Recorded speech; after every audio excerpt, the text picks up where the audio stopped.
In 1983, Elis Powell, a drifter by nature, took an acquaintance up on an offer that he believed was too good to refuse. At the time, he had no idea that this offer came at a bloody cost, one woven in mystery and malignant in nature.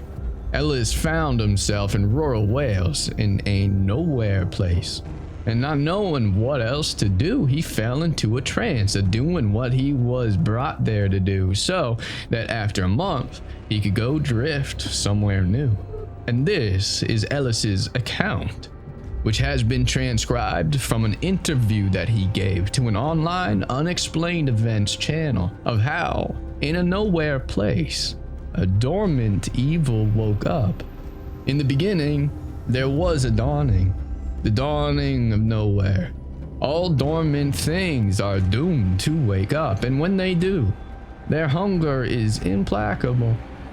This is Elis's story.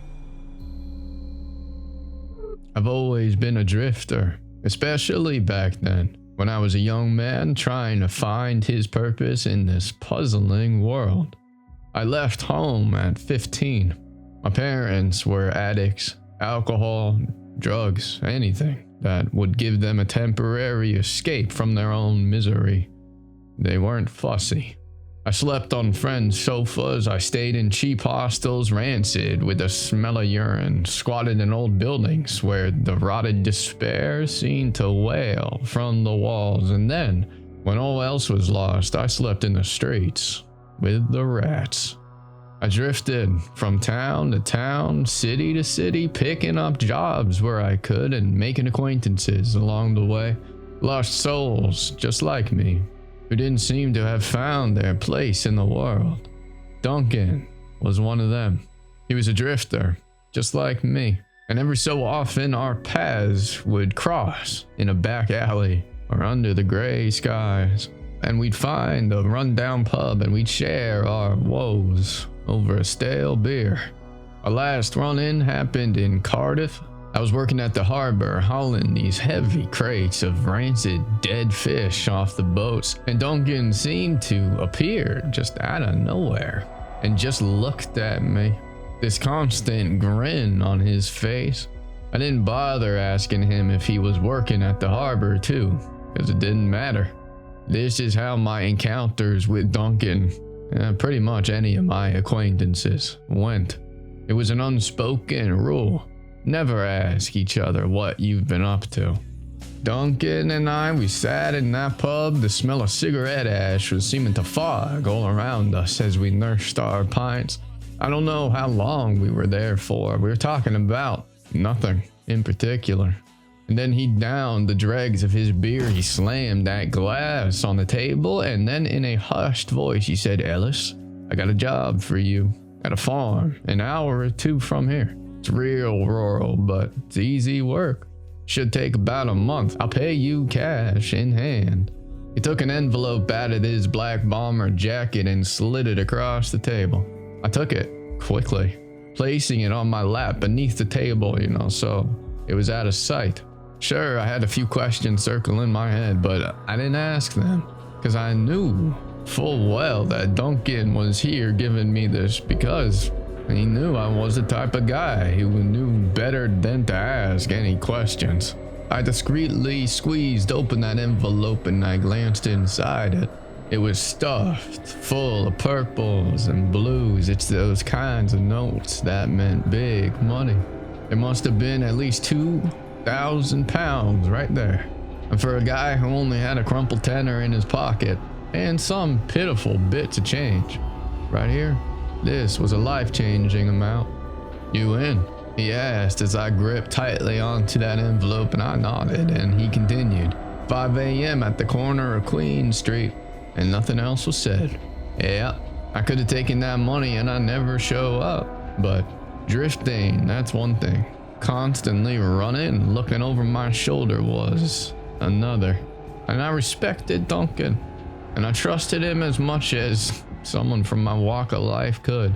And the truth was, as I saw it, I had nothing left to lose. It was 1 month, and then maybe I'd have earned enough to travel to London rent an apartment there, open a market stall selling something, and actually make roots somewhere. I should have known that someone like me was always meant to drift, and that something that sounds too good to be true, it's always just that. And that morning I woke up early. I checked out of the dirty bedsit that I'd been staying in, and with just a backpack containing all my worldly possessions, I walked to Queen Street to meet Duncan. He was in that white pickup truck, one that even in the hazy light glistened with rust. Radio 1 droned on in the background, but Duncan and I didn't speak. Gripping that worn strap of my backpack behind my knees, I stared out that window as the misty buildings and the sea view soon turned to narrow, curved roads and crooked stone walls and an endless backdrop of green. I started counting sheep. That was a meaningless task as they were everywhere. Hundreds of white dots to every hill and pasture, but I did it anyway, as it gave me something to do and it took my mind off the unknown. But then, as Duncan drove around the corner, the sheep just disappeared. Made no sense, but that's what happened. There'd been hundreds of them, and now I couldn't even see one. I stared in confusion, and then I just noticed the silence. The radio had gone off. I don't know when. I must have been too busy counting sheep to notice. The silence seemed deafening, so I broke it by saying, "Hey Duncan, where'd those sheep go?" He didn't say anything. He just let out this weird laugh and he started whistling, and then he sped up, rattling his rust bucket of a truck around the tight bends and corners without a care. I clung onto the door in the bottom of my seat. I was gritting my teeth, fearing that we were going to crash through the stone walls and roll into nothingness. "Gee, Duncan, slow down. I mean, if you see a car, we are mincemeat." I screeched at him. He slammed his foot on the brake with no warning, and I jolted forward. My seatbelt was clawing right into my chest and causing me to hurtle back into my seat, winded and breathless. "What the hell, Duncan?" I glared at him. Frantic confusion were in my eyes, and he tapped his fingers against the steering wheel in time to his whistling, and without looking at me, he said, "Relax. They're not come yet, but they will do soon." I felt that doubt gnaw at my chest. Maybe it was a feeling that I'd felt from the start, but I'd been too blindsided by that money. Something was seriously wrong with Duncan. I just had no idea at this point how messed up he was. And I was in the middle of nowhere with this crazy man that I really did not know. I had no car. I had no way of contacting anyone else, but I mean, not that I had anyone to contact. I didn't even know how to drive, and I never stopped in one place long enough to start lessons. Not that I could have afforded them. As I saw it, I just had to get on with it, and I just hope that Duncan hadn't completely lost it. The roads curved on, and Duncan turned without hesitating, instinctively seeming to find his way through this labyrinth of sheepless countryside without a map. I swear, I didn't see a hut, a house, any sign of life, no sheep, not even a damn bird. He was driving me through a nowhere land, and I just sat there, not saying a word. When he finally stopped, I didn't quite believe it. I stared out that window when I saw this closed red gate. The paint was peeling off of it as it hung crooked on its rusty hinges, and Duncan hopped out. He was whistling as he creaked open the gate, and then he bent down and he picked up a rock. He was rearranging it on the ground. I looked at it. I was squinting to read the faded word painted on it. It was a word I'd never seen before, and then at that time it sounded made up.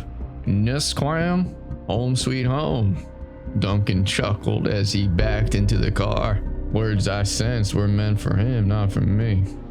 We drove along a bumpy lane, riddled with stones and overgrowth, until right there up ahead, The silhouette of a farmhouse came into view. This building was so old. Parts of its brick exterior were crumbling in on itself, and not knowing what else to do, I followed Duncan inside.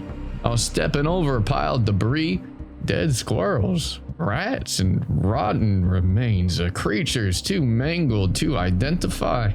The stench of death was putrid, and covering my mouth and nose with my sleeve did not mask that.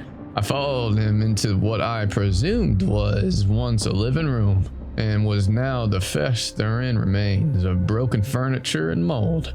And to my complete dismay, in the middle of it was an old man. Oh, at least he had been a man once. Now he was as dead as those mangled animals. His skin was peeled with time. He was revealing rotten flesh and bone beneath. I thought I screamed, but guess it came out silent. Duncan, unfazed by the corpse in front of him, just shook his head and snickered. Elis gotta meet my grandpa Emrys, the man who feasted on vermin and thought he would live forever. I couldn't take that stench anymore, so I fled the animal graveyard to reach outside and then vomit. The rotten, sickly smell, it seemed to cling to me. A rancid smell that I knew would never leave. I knew something was seriously wrong with this place. I smelled the evil in the air and within the crumbling walls. But I was trapped right there with Duncan and the corpse of a man who had feasted on rats and squirrels. I could not run from a place where even sheep would not tread. I was trapped. As Duncan came outside to join me, I wiped the vomit from my chin and looking at him, I said, "And this right here, this is for a month." "Right. Yep, for a month, but I'll pay you twice as much as I paid you before. You got my word." He held his hand out to shake mine, and I wiped my hands on my jeans trying to get rid of any remaining vomit, and then looking into his crazy dark eyes, I shook his hand. And for the rest of that day, he sent me to work in one of those back barns. I swept it down. I started building makeshift bunk beds out of old wood scraps, and then through the window, I saw Duncan start a bonfire on the field. Raging flames, I was sure, were burning away the rancid, rotting remainders of the past. And as the sun set and the first chills of the impending autumn infiltrated the air, Duncan appeared out of the farmhouse, whistling an unknown tune that seemed to carry in the breeze, and he drove me away from that farmhouse. I didn't ask any questions. The cottage was further along. It was hidden by overgrowth. Ivy clung to its foundations. It was crawling across the windows and over the thatched roof. He handed me a key, and then he loaded 3 large boxes from beneath the cover on the back of his pickup, and all of them were shaken and battered from his untimely stop. He told me they were my month's supplies, to sleep well, and to meet him at the farmhouse in the morning. At this point, I just nodded along with it. My hands were chapped red from the day's labor. I stunk of vomit. I was somewhere godforsaken. I just wanted to get inside, and shower, and sleep. I had to use the last of my strength to rip and shred the ivy away from that door. I unlocked it with a click, and I stepped inside. It was mostly bare inside, and there was a coldness to it, one that seemed to thrive on the low ceilings and those crooked walls. That water was cold as the cottage itself. I stayed in that damp bathroom until my teeth chattered and my skin felt numb. I knew I'd gone and done it this time. I had drifted somewhere that I wasn't meant to be. I had to trust Duncan's word. I had to believe that I could leave in a month with enough money to start afresh. And I fell asleep, shivering beneath an itchy blanket and trying to convince myself of this. The next morning, I ate dry cereal from the box of my supplies, and then I left for that farmhouse. Took me about 15 minutes of brisk walking to reach it. I headed straight for the barn, got to work, and that week, in my head, I questioned everything but asked, Duncan? Nothing. I didn't ask where the blackish and yellow stained mattresses piled in the barn had come from. I just hauled them onto the bunk beds as I made them. Duncan appeared now and then, covered in these fresh scratches and reeking of death. These meetings blurred in my mind, but I remember him being there in the background. And once I saw him with an adder coiled around his neck as he calmly told me how they were the only poisonous snake native to the UK. Well, after that, snakes seemed to slither through the grass all around me, but I didn't pay them much thought, and in turn, they didn't look twice at me. I constructed a 6-foot-high barbed wire fence along the span of the lane and around some of the fields, and it caught on my clothes, tore through sections of my skin. But I carried on, relentlessly.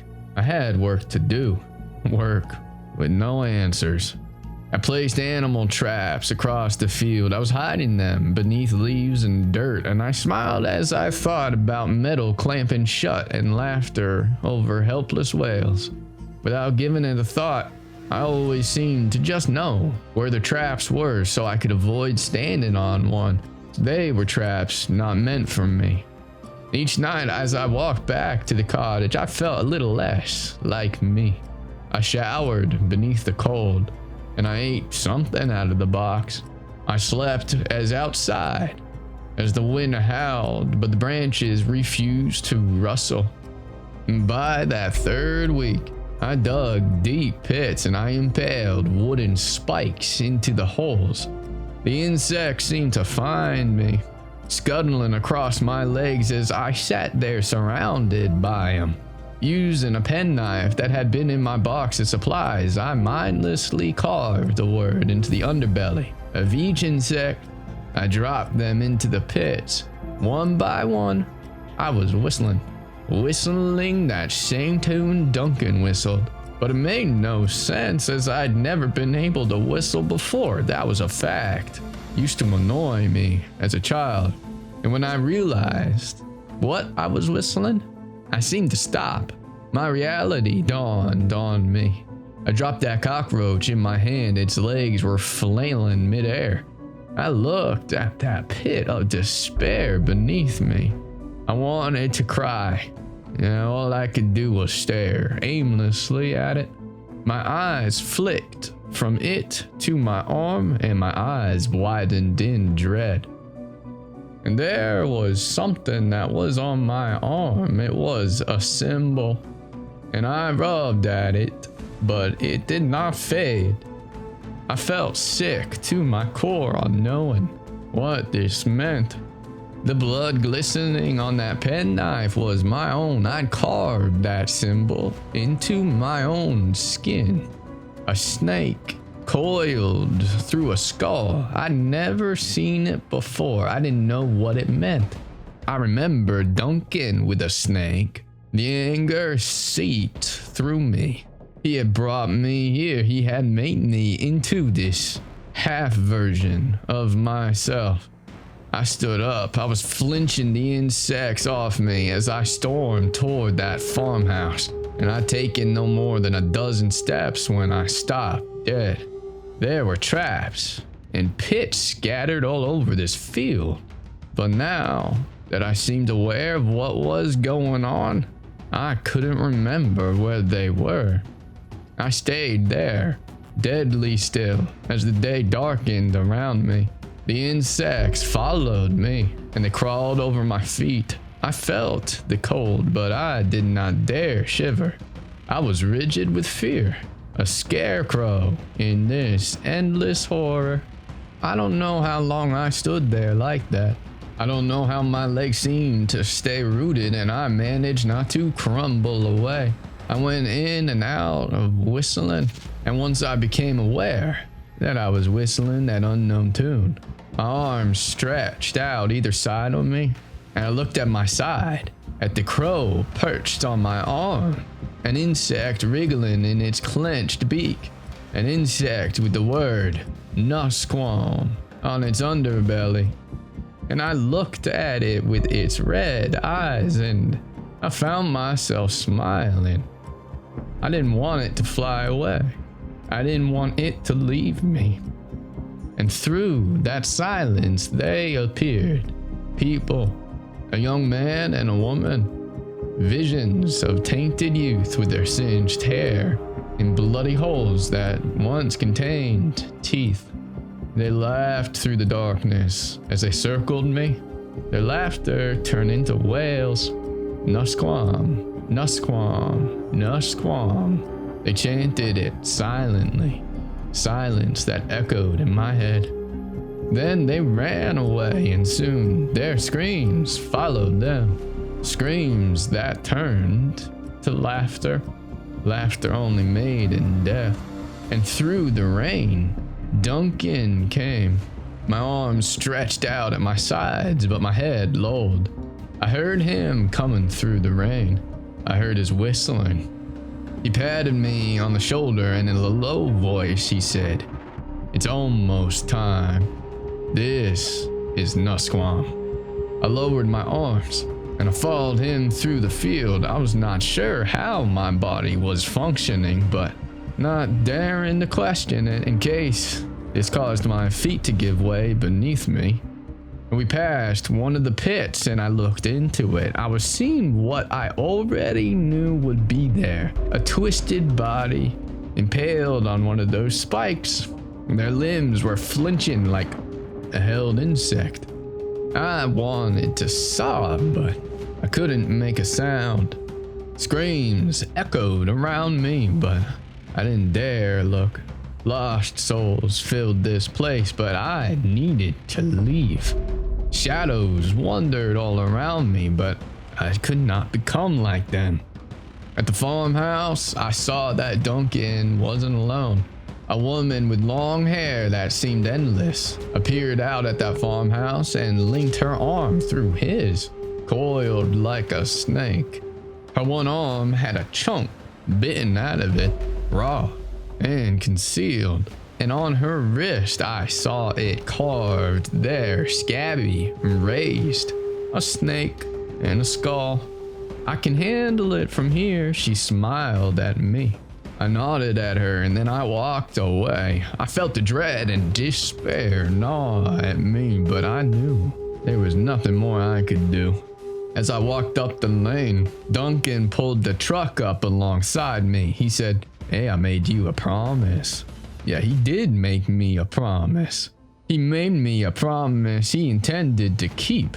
My month was up, and with it, he drove me out of that nowhere place.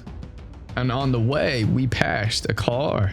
Black, I think, black as the night. Duncan turned into a clearing, one of the few, and wound down his window. "Nusquam is that way," he told them. "And Nusquam is our salvation." A voice filled the darkness. Nusquam is their salvation. Well, it wasn't mine. Nusquam was nothing as much as it was everything. Duncan dropped me out of town. I don't know which. He passed me 2 envelopes full of money, and he left, becoming nothing more than a distant whistle. I went to London. I didn't even last long. I gambled all my money away. Then I did what I do best. I drifted. Only the more that I drifted, the more Nusquam seemed to haunt me. I heard their laughter at night, and I saw them circling me again and again and again, dizziness causing them to collide together and plummet to their grisly deaths. And I played a part in it. I made the beds, the traps, the pits. I doomed them all. Yet, I felt compelled to do it. It made me. It lives inside of me, and it will never stop. I tried to outrun it, to pretend that it wasn't real. Of course it's real. It was dormant, and I helped awaken it. But I can't go back to stop it. I would never be able to find it. It's nowhere. It's the dawning of nowhere. Nusquam is nowhere. Elis Powell carried the horror of what he endured on that farm somewhere in the Welsh countryside with him for over 40 years. He vowed that he would never tell a soul, a vow he intended to keep until he heard Ashley Taylor's account and made the connections. He gave an interview with the Unexplained Events Channel and then he disappeared entirely. The ending is unclear, so is the very beginning. But in the autumn of 1983, on a farmhouse in a nowhere place, something stirred. Something that fed off blood, despair, and madness. If Elis's story rattled something loose, you're not alone. He's not the only one who found Nusquam. Watch Ashley Taylor's account. She's the woman who came after her descent began the same way, but ended even darker. The dawning of nowhere might be how it began, but the road to nowhere is how it spread. Click here to watch her story and keep the symbols out of your skin. And for more scary horror stories, please share and subscribe.